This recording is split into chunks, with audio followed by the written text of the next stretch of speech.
शिवानी और आप देख रहे हैं बीजापुर एक्सप्रेस। चलते हैं खबरों की ओर।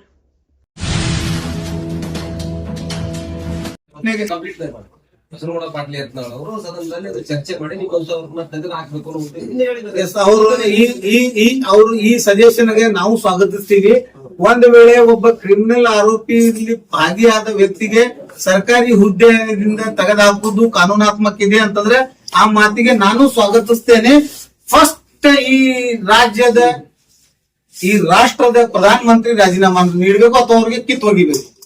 ಒಂದೇ. ನೆಕ್ಸ್ಟ್, ಈ ರಾಷ್ಟ್ರದ ಗೃಹ ಮಂತ್ರಿ ಆದ ಶ್ರೀ ಅಮಿತ್ ಶಾ ಜಿ ಅವರಿಗೂ ಹೋಮ್ ಮಿನಿಸ್ಟರ್ದಿಂದ ವಜಾಗೊಳಿಸಬೇಕು. ನೆಕ್ಸ್ಟ್, ಯೋಗಿ ಆದಿತ್ಯನಾಥ್. ನೆಕ್ಸ್ಟ್, ಹಿಂಗ್ ಮಾಡಿದ್ರೆ ಈ ದೇಶನಾಗ ಕೇವಲ Droupadi Murmu, honourable president of India, chief justice of India ಬಿಟ್ರೆ ಯಾರು ಸಾರ್ವಜನಿಕ ಕುರ್ಚಿಗಳಲ್ಲಿ ಆಸೀನರಾಗ್ಲಿಕ್ಕೆ ಅರ್ಹ ಇಲ್ಲ. ಯಾಕೆ ಅಂತಂದ್ರೆ ಮೇರ್ filing and pendency of criminal case against any public person does not mean that he should not hold public office. ಇದರ ಅರ್ಥ ಪ್ರಕರಣ ದಾಖಲಾಗಿದೆ, ಶಿಕ್ಷೆ ಆಗಿಲ್ಲ. ಕಾಯ್ದೆ ಏನ್ ಹೇಳ್ತದ, 2 ವರ್ಷ ಮೇಲ್ಪಟ್ಟ ಯಾವುದೇ ಒಬ್ಬ ವ್ಯಕ್ತಿಗೆ ಶಿಕ್ಷೆ ಆದರೆ ಅವನು ಸರ್ಕಾರಿ ಹುದ್ದೆಗಳಿಗೆ ಅರ್ಹ ಅಲ್ಲ. ನನಗ ಯಾವುದೇ ಪ್ರಕರಣದಲ್ಲಿ ಅವರು ನಾನಾ ಕಾರಣದಿಂದ ಪ್ರಯತ್ನ ಪಡ್ತಾ ಇದ್ದಾರೆ. ದೇವರವರಿಗೆ ಒಳ್ಳೆ ಬುದ್ಧಿನೇ ಕೊಡ್ಲಿ ಶಾಸಕರಿಗೆ. ಇನ್ನು 100 ಕೇಸ್ ನನ್ನ ಮೇಲೆ ಹಾಕಲಿ, ನನಗ ನ್ಯಾಯಾಲಯ ಮೇಲೆ ಭರವಸೆ ಇದೆ. ಅವರು 100 ಕೇಸ್ ಹಾಕಿದ್ರು 100 ಕೇಸ್ ಬಡದಾಡ್ಲಿಕ್ಕೆ ನಾನು ಸಿದ್ಧದೀನಿ. ಮತ್ತು ನನಗ ಯಾವುದೂ ನ್ಯಾಯಾಲಯದೊಳಗ 1 ತಾಸು ಶಿಕ್ಷೆ ಆಗಿಲ್ಲ. ಹಾಗಾಗಿ ನಾನು ಎಲಿಜಿಬಲ್ ಇದ್ದೀನಿ ಸರ್ಕಾರಿ ಹುದ್ದೆಗೆ. ಇನ್ನು ಇದಕ್ಕಿಂತ ಪದ್ಮಾವತಿಯನ್ನು ಹೊಂದಲಿಕ್ಕೆ ನಾನು ಅರ್ಹದೀನಿ. ಮತ್ತು ಸ್ವತಃ ತಮ್ಗ ಹೇಳಲಿಕ್ಕೆ ನಾನು ಮತ್ತೆ ಸನ್ಮಾನ್ಯ ಶಾಸಕರ ಮೇಲೆ ಅವರಾಗಿ ಹೇಳಿದ್ದಾರೆ, ನಾನು ಹೇಳ್ತಾ ಇಲ್ಲ, ಇದು ಮಾಧ್ಯಮದ ಮುಖಾಂತರ ಅವರಾಗಿ ಹೇಳಿದ್ದಾರೆ 76 ಕೇಸ್ ನಗರ ಶಾಸಕರ ಮೇಲೆ ಇದೆ ಅಂತ ಹೇಳಿ. ಮತ್ತು ಶಾಸಕರಿಗೆ ಯಾವ ನೈತಿಕತೆ ಇದೆ ಒಬ್ಬ ಕಳ್ಳ ಇನ್ನೊಬ್ಬನಿಗೆ ಕಳ್ಳದ ಅಂತ ಹೇಳಲಿಕ್ಕೆ? ಸ್ವತಃ ಅವರೇ ಕಳ್ಳದಾರ, ಮತ್ತೊಬ್ಬನಿಗೆ ಕಳ್ಳ ಇದ್ದೀ ಅಂತ ಹೇಳಲಿಕ್ಕೆ ಅವ್ರಿಗೆ ಏನ್ ನೈತಿಕ ಹಕ್ಕಿದೆ ಅಂತ ನಾನು ಶಾಸಕರಿಗೆ ನೇರ ಪ್ರಶ್ನೆ. ಬಸನಗೌಡರು ಶಿಕ್ಷೆ ಆಗಿದ್ದ ಅಪರಾಧಿ ಅದಾರ.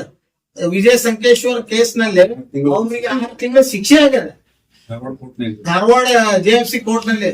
ನನಗ 6 ಸೆಕೆಂಡ್ ಶಿಕ್ಷೆ ಆಗಿಲ್ಲ. ಅವರು ತನ್ನ ತಾಟ್ ಮೇಲೆ ಏನಂತಾರಿ ಏನೋ ಬಿದ್ದಿರ್ತದ.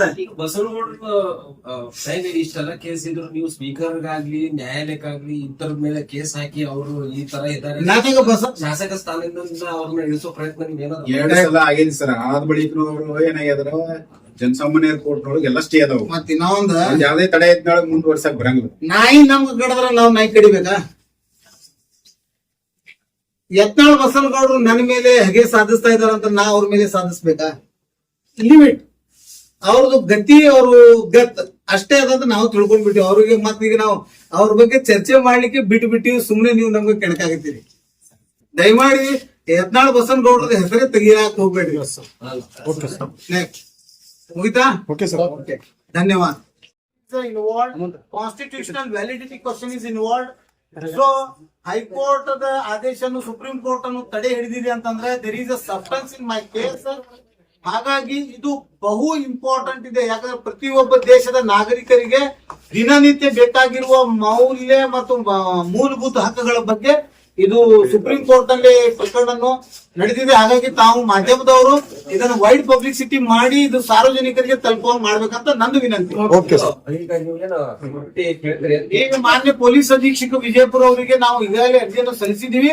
ನನಗ ಸೆಕ್ಯೂರಿಟಿ ಅತಿ ಅವಶ್ಯಕತೆ ಇದೆ. ಇದು ಸರ್ಕಾರ ಗಣನೀಯಕ್ಕೆ ತೆಗೆದುಕೊಂಡು ಅದನ್ನ ನನಗೆ ರಕ್ಷಿಸಬೇಕು. ಯಾಕಂದ್ರೆ ನಾನು ಈ ದೇಶದ ಪ್ರಜೆ ಇದ್ದೀನಿ. ಈ ದೇಶದ ಪ್ರಜೆಗೆ ಮೂಲಭೂತ ಹಕ್ಕಿದೆ, right to liberty and life. Article 21 ಕೆಳಗಡೆ ನನಗ ರಕ್ಷಣೆ ಮಾಡಬೇಕಾಗಿದ್ದು ಜಿಲ್ಲಾಡಳಿತ ಮತ್ತು ಪೊಲೀಸ್ ಇಲಾಖೆದ ಕರ್ತವ್ಯ. ಪೊಲೀಸ್ನ ಭರೋಸೆ ಇಲ್ಲ ಅಂತ ಹೇಳಿಲ್ಲ ನಾನು. ಈ ಪೊಲೀಸ್ ಇಲಾಖೆ ಸಕ್ಷಮ್ ಇದೆ. ಈ ಪೊಲೀಸ್ ಅಧೀಕ್ಷಕ ವಿಜಯಪುರ ಇವರು ಸಕ್ಷಮ್ ಇದ್ದಾರೆ. ಅವರು ಖಂಡಿತ ನನಗೆ ರಕ್ಷಿಸುತ್ತಾರೆ ಅನ್ನುವಂಥದ್ದು ಭಾವನೆ, ಭರವಸೆ ಎರಡೂ ಇದೆ. ಈ ಪೊಲೀಸ್ ಆಫೀಸರ್ ಬಿಜೆಪಿ ಕೈಗೊಂಬೆಯಾಗಿ ಕೆಲಸ ಮಾಡಿದ್ದು. ಎಲ್ಲಾ ಪೊಲೀಸರು ದುಷ್ಟರಲ್ಲ, ಆರೋಪಿ ಪೊಲೀಸರು ದುಷ್ಟರಾರ. ಎಲ್ಲಾ ಪೊಲೀಸ್ ದುಷ್ಟ ಅನ್ನಕ ನಾನು ತಪ್ಪಾಗುತ್ತೆ. Yes sir, okay sir. ಧನ್ಯವಾದ.